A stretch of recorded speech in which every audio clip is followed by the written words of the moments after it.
매주 화요일 이분과 함께 팩트체크하고 쟁점 정리하는 순서가 마련돼 있죠. 오늘도 김준일 뉴스톱 수석 에디터 제 옆에 나왔습니다. 어서 오십시오. 예, 안녕하세요. 최근 불거진 이른바 역사 논쟁. 이걸 한번 좀 오늘 짚어보기로 했는데 공교롭게도 오늘이 경술 국치일이더라고요. 1910년 8월 29일. 우리가 이제 식민지가 된 날인데. 홍범도 논란, 정율성 논란인데 홍범도 부분부터 먼저 짚어보죠. 쟁점 정리를 좀 해봅시다. 일단은 관련 보도가 많이 나왔으니까 국방부가 그러면 육군사관학교 앞에 있는 여러 명 가운데 홍범도 흉상을 빼겠다는 거고 국방부 앞에 있는 것도 빼겠다. 즉 홍범도만 쏙 빼겠다. 이런 겁니까? 지금 좀 입장이 명료하지 않은 것 같기도 해서. 명료하지 않죠. 그러니까 어제 이제 국방부 대변인이 이제 기자들한테 브리핑도 하고 그랬는데 거의 30분 동안 약간 설정같이 벌어졌어요. 그렇습니까? 그러니까 필요하면 검토하겠다. 그래서 이게 무슨 얘기냐라고 계속 검토해서 뭐 검토를 검토하겠다는 거냐 뭐 기자가 이렇게 물어보고 그 옆에 이제 해군 관계자가 나왔는데 해군에서 이 이제 홍범도 함의 이름 변경을 하는 거냐 그러니까 해군에서는 검토한 적 없다라고 하니까 또 국방부에서는 필요하면 검토하겠다 이렇게 얘기를 하고 엇갈렸죠. 엇갈렸어요. 그래서 이제 전체적으로 보면은 아직 뭐 이제 공식화된 거는 아니지만은 국방부의 의지가 좀 강하다라고 보면 될 것 같아요. 그래서 육군사관학교하고 국방부 내에 있는 홍범도 흉상을 이제 옮기는 쪽으로 이제 다른 사람들은 내버려두고. 근데 이게 처음에 이제 어떻게 알려졌냐면은 이게 이제 그 5명의 이제 흉상이 있잖아요. 육군사관학교 내에. 근데 국방부가 이제 독립기념관한테 이 흉상 5개를 다 받아줄 수 있느냐 문의를 하면서 이제 시작이 된 거잖아요. 근데 그러면은 이게 좀 이상한 거죠. 그러면 처음에는 5명을 다 옮기려고 했다가 왜 지금은 홍범도 장군만 옮기려고 하느냐? 그러면 이제 사회주의 경력, 뭐 이제 소련 공산당 경력을 얘기를 하는 건데, 그러니까 이게 시작과 끝이 좀 달라지고 좀 이상하게 지금 전체적으로 흐르고 있다. 뭐 이렇게 좀 봐야 될 것 같습니다. 다 옮기는지 홍범도 장군만 옮기는지는 아무튼 더 지켜보면 좀 정리가 될 것 같고 아무튼 옮기긴 옮긴다는 것 같으니까. 그래서 이제 국방부 입장을 보면 해방 전에 홍범도 장군이 돌아가시긴 했지만 그래서 이제 북한과는 무관하죠. 북한과는 무관하지만 어쨌든 소련 공산당 가입을 한 경력이 있다. 그리고 이른바 자유시 참변에도 일정 부분 책임이 있다는 취지로 설명을 하는 것 같아요. 그래서 빼야 된다. 각각 한번 짚어보죠. 소련 공산당 가입 부분. 이거는 뭐 어떻게 좀 정리를 해볼 수가 있겠습니까? 뭐 이거는 사실이고요. 그러니까 이제 1920년에 봉오동 전투, 6월달에 봉오동 전투, 뭐 11월에 이제 청산리 전투가 있었죠. 그래서 이제 독립군을 이끈 것도 사실이지만은 1927년에 소련 공산당에 정식 입당을 해서 활동을 했습니다. 그리고 38년에는 소련의 결정으로 중앙아시아, 이제 카자흐스탄으로 강제 이주 당했는데 이게 이제 고려인들이 그때 상당히 많이 이주를 했대. 그래서 사실상 이제 소련의 눈밖에 난 거 아니냐. 그래서 마지막 생은 이제 극장직이라고 하죠. 이거를 지키면서 이제 43년에 쓸쓸하게 돌아가셨다고 이제 합니다. 다만 이제 여기서 우리가 감안해야 될 부분은 당시 만주나 연해주에서 독립운동을 했던 분들 상당수는 뭐 중국 공산당이나 소련 공산당의 지원을 안 받을 수가 없는 거죠. 여기서 잠깐만요. 저 그래픽 가운데 오류가 있어서 제가 좀 수정을 하겠습니다. 1962년에 건국훈장 대통령장을 받았고요. 2021년에 대한민국장으로 승격이라고 표기가 돼 있는데 중복해서 받았다고 합니다. 저희가 어저께는 승격이라고 제가 표현을 했는데 바로 잡겠습니다. 그러니까 대통령장도 받았고 2021년에 대한민국장도 받은 겁니다. 계속 말씀해 주십시오. 그래서 이제 당시에 뭐 그때 독립운동 했던 사람들이 이제 중국 공산 그때는 이제 소위 말해서 반파시즘 연합이었잖아요. 그러니까 소련하고 미국하고 연합국이었고 반파시즘 이제 공동전선을 펴는 때였으니까 그때의 기준으로 지금은 이제 그러니까 지금의 기준으로 그때를 평가하는 게 맞느냐 뭐 이런 논쟁들이 나오는 거고. 자유시 참변 부분은 워낙에 이건 설명을 뭐 처음부터 끝까지 하면 시간이 모자랄 것 같고요. 간략하게만 왜 이거를 국방부가 지금 문제 삼고 있는 것인지. 그러니까 짧게 요약을 진짜 해보겠습니다. 최대한 요약을 해보겠습니다. 그러니까 아까 제가 얘기했듯이 1920년에 봉오동 천상리 전투가 나타난다가 있은 다음에 일본군한테 대승을 거두잖아요. 일본군이 만주를 완전 이잡듯이 독립군을 토벌하기 시작합니다. 그러니까 만주에 있던 독립군들이 여기서 더 견디지 못하니까 소위 이제 러시아 땅으로 연해주 쪽으로 이주를 한 거죠. 그게 이제 자유시라고 이제 불리는데 이거를 이제 러시아명으로 스보보드니 이 지역으로 옮깁니다.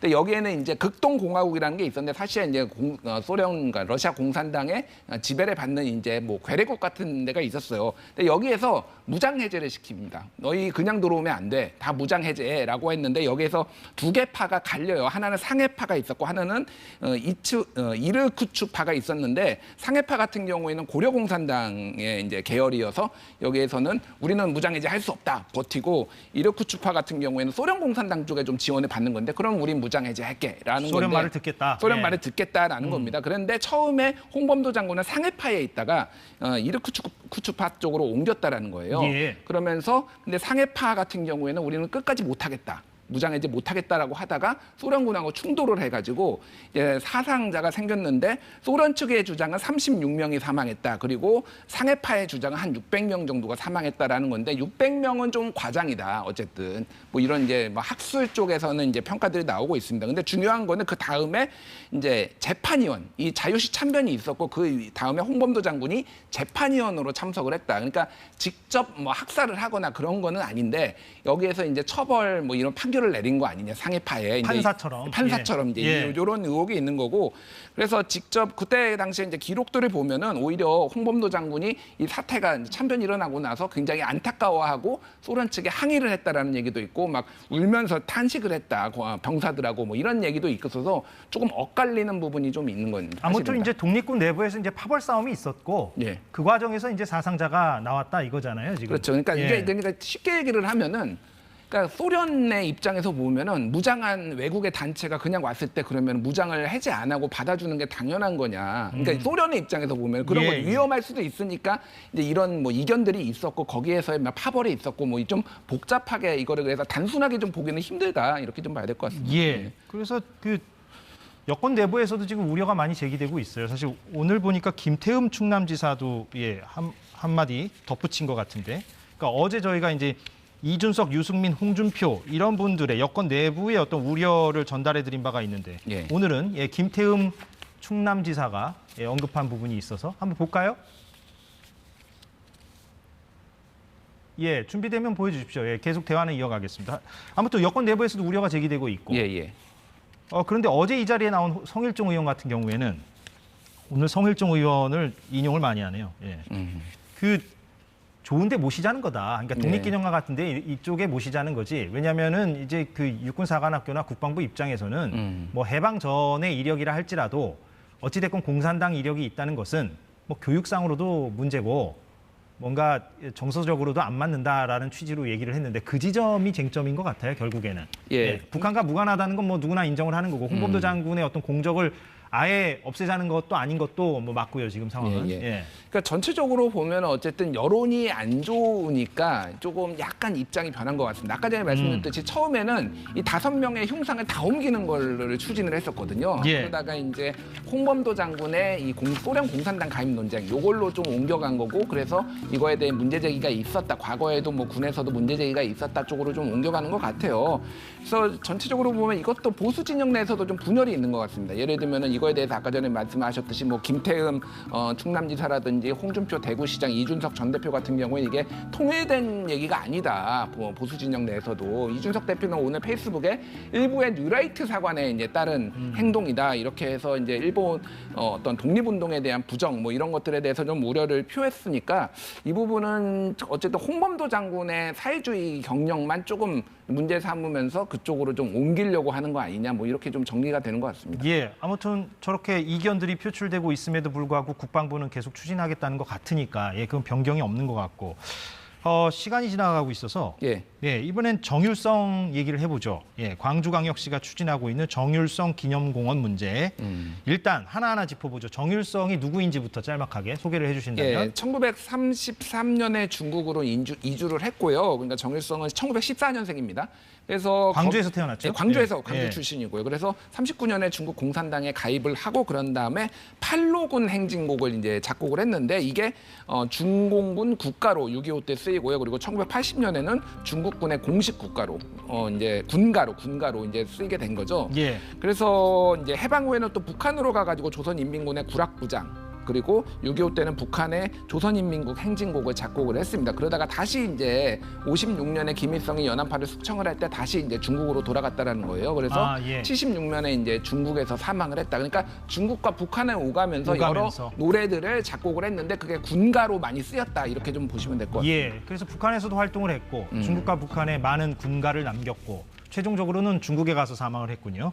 그런데 이 정율성 기념 사업이 언제부터 누구의 예산으로 시작된 겁니까? 그러니까 2004년에 처음 검토는 됐으니까요. 굉장히 오래됐죠. 한 20년 정도 된 거고 실제 이제 추진이 된 거는 2018년도 문재인 정부 때 이제 시작이 된 거라서 올해 말 이제 완공 예정이고요. 광주광역시 예산으로 48억 4,700만 원이 이제 투입된다 이렇게 알려져 있습니다. 예. 지자체 예산으로 하는 거라서. 지자체 예산이죠. 그래서 이제 중앙 정부는 그걸 지금 반대하고 있고 박민식 보훈부 장관은 장관직을 걸고서라도 막겠다 이렇게 강경한 입장을 밝히고 있고. 예. 그런데 강기정 광주시장은 과거에 그러니까 지금 뭐 노무현 정부 문재인 정부가 아니라 과거에 보수 정부 시절에도 일관되게 추진해 왔던 흐름이 있었다. 이렇게 얘기를 하는 것 같아요. 각각의 입장을 어떻게 좀 요약을 해볼 수가 있겠습니까? 그러니까 이제 여기는 좀 이제 보훈부 장관이 강경하게 한 거는 어쨌든 북한 정권에 기여를 한 사람이다. 다른 일을 이를테면 홍범도 장군하고는 궤가 다르다 이렇게 지금 보는 거죠.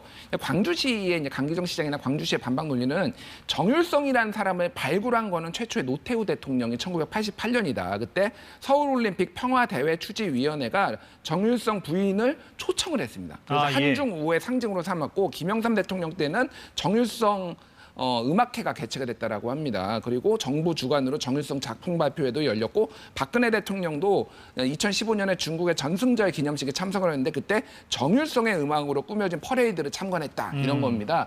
그래서 어쨌든 중국하고의 우호관계, 북한 거는 좀 차치하고 중국하고의 우호관계를 위해서 정율성이라는 인물이 많이 활용이 된 거는 사실입니다. 어느 정부에서건. 예, 어느 정부에서가 이제 활용이 됐는데 이 정부에서 이제 이게 조금 문제가 지금 현재 되고 있는 상황인 거죠. 예. 그런데 이제 눈에 띄는 부분 중에 하나는 그 보수 단체들이 정율성 기념 사업에 반대하는 거는 뭐 이해가 되는데 4.19나 5.18 관련 단체들이 반대하는 움직임도 있는 것 같아요. 이건 좀 눈에 띄더라고요. 예, 그러니까 4.19 민주혁명의 뭐 혁명 희생자 유족회 그리고 뭐 5.18 민주화 운동 부상자회, 뭐 5.18 민주화 운동 공로자회 등등이 이제 반대를 했습니다. 그래서 이제 4.19 혁명 정신과 5.18 민주화 운동 정신을 훼손하는 일이고 우롱하는 처사다라고 이렇게 얘기를 이제 하고 있어요. 그래서 전체적으로 보면은 이게 사회주의하고는 특히 5.18 같은 경우에는 사회주의하고는 무관하다라고 좀 거리를 두려고 했는데 이게 조금 같이 이렇게 묶이면은 광주라는 지역에서 같이 묶이게 될 경우에는 조금 이게 색깔론이 덮여지는 거 아니냐라는 우려가 나오는 거 아니냐 이런 이제 관측들이 나오고 있거든요. 물론 양자는 전혀 무관하지만. 무관하지만 어쨌든 그런 우려들이 있어서 여기에서도 강력하게 좀 반대를 하고 있는 것으로 알려져 있습니다. 예, 그렇군요. 오늘 이렇게 짧은 시간에 두 사람, 홍범도, 정율성, 지금 왜 논란이 벌어지고 있는가를 좀 짚어봤는데, 뭐 끝으로 좀 약간 논평성이긴 합니다만, 좀 이 얘기를 좀 해보죠. 그러니까 시민들 입장에서 봤을 때는 정치권에서 이런 역사 논쟁 가지고 에너지를 이토록 많이 쏟는 것이 옳은가, 적절한가 이런 생각을 가지시는 분들도 적지 않을 것 같기도 하고요. 좀 어떻습니까? 시사평론하는 입장에서는. 그러니까 11개월째 지금 수출 무역액이 감소하고 있어요. 그러니까 제가 궁금한 거는 갑자기 경제 얘기를. 왜 그러냐면은 그러니까 지금 윤석열 대통령이 어제 이제 여당 연찬회에 가가지고 이념이 중요하다, 이념이 바로 서야 된다라고 하는데 정말로 많은 국민들이 일반적인 국민들이 그렇게 생각할까?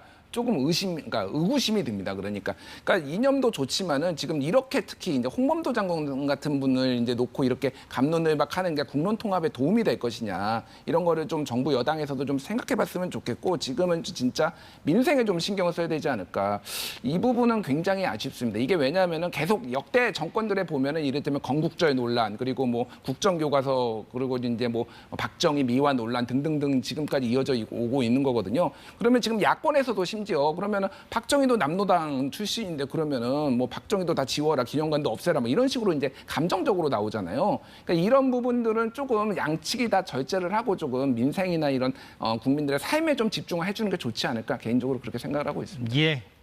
짧은 시간에 많은 걸 좀 소화를 했습니다. 여기서 정리를 하죠. 김준일 뉴스톱 수석 에디터와 오늘도 함께했습니다. 고맙습니다. 네, 오늘 사사건건 여기까지 하겠습니다. 저희는 내일 오후 4시에 마찬가지로 돌아오겠습니다. 고맙습니다.